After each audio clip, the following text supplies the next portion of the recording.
I've heard a lot of companies asking the same questions as additive manufacturing continues to scale. Do we even know where to start with this new powder? Which AM system should we actually be using? Who can print this part reliably? What testing do we really need, and where should we send those parts when we need them tested? How do we compare suppliers, materials, and results with confidence? And once things are working, how do we maintain quality as production scales and over time?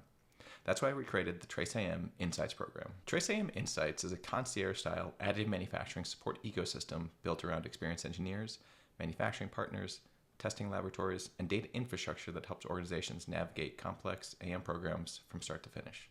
We help coordinate the full workflow, from process development and trusted manufacturing partners to material testing, engineering analysis, supplier benchmarking, and qualification support.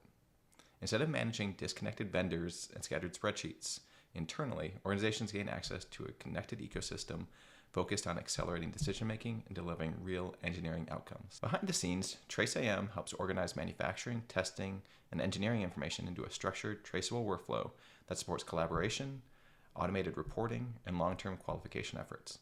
Whether supporting research programs, sustainment initiatives, production readiness, or supplier qualification, TRACEAM Insights from 3 Degrees helps organizations move faster with more confidence.